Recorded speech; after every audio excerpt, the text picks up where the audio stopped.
Buenos días. Nosotros vamos a hablarles sobre el ser humano. Mi grupo está conformado por Lady Ortiz, Tatiana Fuentes, Diana Navarro, Sonia Orjuela y quien les habla. Hoy en día todo se ha vuelto programado, con la capacidad de almacenar datos, todo en torno a mensajes, códigos e información, transformando la ciencia hacia el arte, alcanzando áreas más diversas y transformando definiciones incuestionables. Por un lado, ese es el principio de sus propios movimientos. Y por otro lado, las operaciones humanas para utilizar, imitar y ampliar el alcance de lo casi dos mundos distintos, casi antagónicos. Son innumerables las repercusiones de este cisma en nuestra cotidianidad y en el imaginario contemporáneo.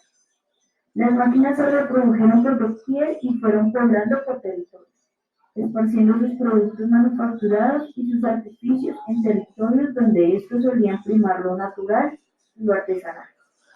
Quedaba así inaugurada la fisiología de la edad de la máquina. Quedaba así inaugurada la fisiología de la edad de la máquina.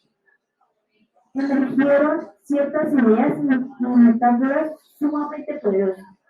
El dualismo cuerpo-mente, una fuerza que viene conformando las subjetividades occidentales de los últimos 4 siglos.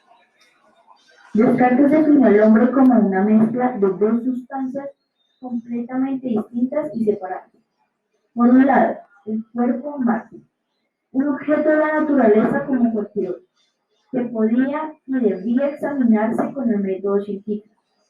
Por otro lado, la misteriosa mente humana, un alma pensante cuyos orígenes podían ser divinos. Para la floreciente ciencia de la época, Dios era una especie de ingeniero que había creado un maravilloso artefacto, una máquina compleja y exuberante, la naturaleza.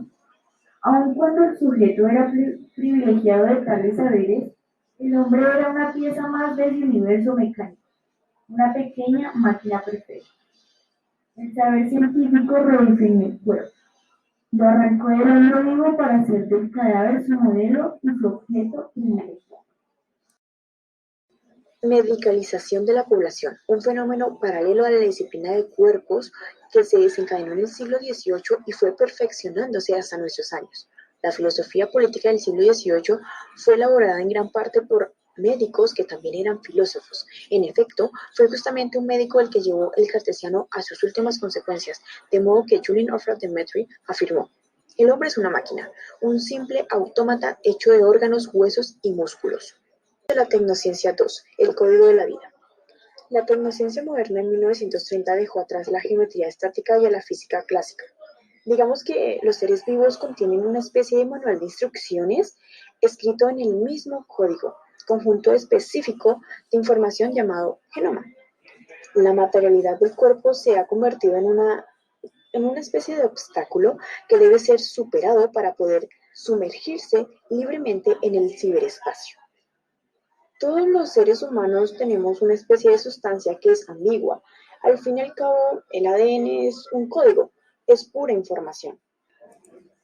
El famoso director del laboratorio de Mendel explicaba que los bits constituyen el ADN de la información y presagiaba la inherente conversión de todos los elementos constitutivos de la realidad material en sus sustancias virtuales.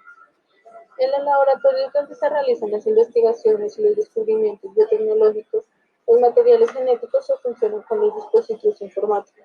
Entonces ya no solo las cosas de la mente, cada vez más por medio de bits y bytes, como afirma el icono de la subcultura, Cyrus sugiere que las cosas del cuerpo también ingresaron en ese proceso de digitalización universal, de modo que el materialismo y la perspectiva genética puedan seguir nosotros. Por otro lado, las tendencias virtualizantes de la teleinformática parecen apoyarse en bases igualmente etéreas. De hecho, privilegian el pueblo inmaterial del viejo dualismo cartesiano, potenciando la mente y descartando el cuerpo como un mero obstáculo demasiado material. Con su tenacidad orgánica, sin embargo, el cuerpo humano no deja resistirse a la digitalización, se niega a someterse por completo a las tecnologías de la virtualidad. Ahora, en todo ese imaginario existe el sueño de abandonar el cuerpo para irrumpir en un mundo de sensaciones digitales. Un universo virtual que tiene a la luz eléctrica como materia prima y pretende ignorar las limitaciones que construye el cuerpo. construida. De acuerdo con esta perspectiva, la encarnación de por otro lado, y de forma concomitante, si la ciencia de la humanidad es informática, entonces no habría diferencias sustanciales entre computadoras y seres humanos, porque ambos compartirían la misma lógica de funcionamiento. En 1950, la teoría de la información declara que era teóricamente posible telegrafía en un ser humano. Wiener demostró que la información esencial a determinado elemento que podía desmaterializarse y transferirse a través de diversos medios sin sufrir alteración. De allí en más, la idea de la inmaterialidad de la información caracteriza nuestra era y marca todos los discursos sobre. En el siglo XVII, René Descartes dijo que el alma era una sustancia inmaterial, contraria al cuerpo, que notablemente es algo material. Idealización que volvió a tomar fuerza, pero con las tecnologías. Ya no se habla de cuerpo y alma, sino de hardware y software. Descartes intenta explicar el yo espiritual y el cuerpo mecánico, en el cual se concluyó que la mente podría seguir viva hacia el cuerpo fuera destruido, y que una mente inmaterial acoplada a un cuerpo funcionaba mejor juntos que si estos. Otro dualismo de la actualidad es un cuerpo orgánico y la inteligencia, el cual el escritor Alan Turing trata de separarlos oficialmente, ya que él considera que si esto se separa, se puede conservar la esencia del sujeto de la que habla Descartes.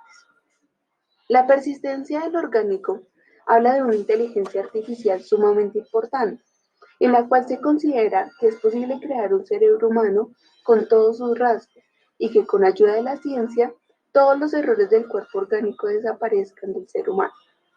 La inteligencia artificial y su desarrollo descontrolado permitió que en 1960 se creara un programa llamado ELISA, capaz de generar terapias psiquiátricas y psicológicas a pacientes humanos. Gran avance para la ciencia, pero retroceso para el ser humano.